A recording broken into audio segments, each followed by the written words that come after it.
We provide you the platform to turn your dreams into reality. Give wings to your aspirations with KR Mangalam University. Purnia से कितने नाम cut गए जो पप्पू यादव गुस्से से लाल हो गए? जी हाँ, इस सवाल का जवाब जानने के लिए वीडियो में अंत तक बने रहिए। चुनाव आयोग की ओर से स्पेशल वोटर वेरिफिकेशन कराया गया, जिसमें 65 लाख से ज्यादा वोटरों के नाम कट गए हैं। हालांकि ईसीआई ने दावा आपत्ति के लिए 1 महीने का समय दिया है, लेकिन इस पर राजनीति तेज हो गई है। कांग्रेस सांसद राहुल गांधी ने इसे वोटों की चोरी करार दिया, तो पूर्णिया के निर्दलीय सांसद पप्पू यादव ने डकैती बता दिया। पप्पू यादव ने चुनाव आयोग को कांके मेंटल हॉस्पिटल में इलाज कराने की सलाह दी और कहा कि लोकसभा को भंग कर फिर से चुनाव में जाना चाहिए।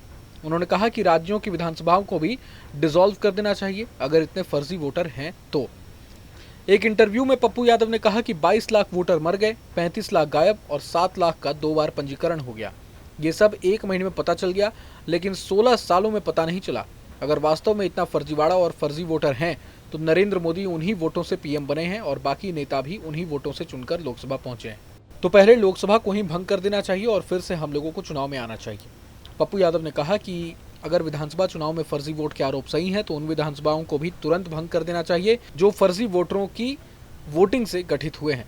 पप्पू यादव ने कहा कि महाराष्ट्र में भी बीजेपी गठबंधन पिछले दरवाजे से चुनाव जीती, 5 बजे के बाद 40 लाख वोटर कास्ट हो गए। दिल्ली में भी वही हुआ, तो ये अब नहीं चलेगा। उन्होंने कहा कि इस सवाल पर संसद नहीं चलने दिया जाएगा।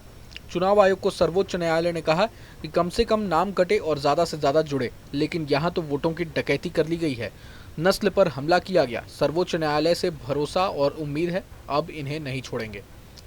आपको बता दें कि बिहार का सीमांचल क्षेत्र, जिसमें 4 जिले महत्वपूर्ण रूप से आते हैं, और वो हैं अररिया, किशनगंज, पूर्णिया और कटिहार।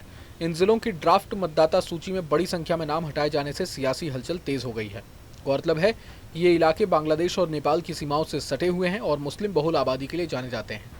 ये क्षेत्र घुसपैठियों को लेकर हमेशा से संवेदनशील भी रहे हैं। मीडिया रिपोर्ट्स के मुताबिक अररिया में 1,58,072, किशनगंज में 1,45,668, पूर्णिया में 2,73,920 और कटिहार में 1,84,254 मतदाताओं के नाम काट दिए गए हैं। चारों जिलों में मिलाकर 7.6 लाख से अधिक मतदाता सूची से हटा दिए गए हैं, जिससे राजनीतिक हलकों में कई सवाल उठ खड़े हुए हैं। यहाँ खास बात यह है कि पूर्णिया से ही पप्पू यादव सांसद भी हैं। ऐसे में उनके इलाके में इतने सारे नाम काटे जाने से उनका नाराज होना लाजमी है। असल में सीमांचल की 24 विधानसभा सीटों पर एनडीए और विपक्षी इंडिया गठबंधन के बीच करीबी मुकाबला देखने को मिलता रहा है। हालांकि 2020 के विधानसभा चुनाव में इस इलाके में एआईएमआईएम ने 5 सीटें जीतकर बड़ी उपस्थिति दर्ज कराई थी, जिससे महागठबंधन को बड़ा नुकसान हुआ था।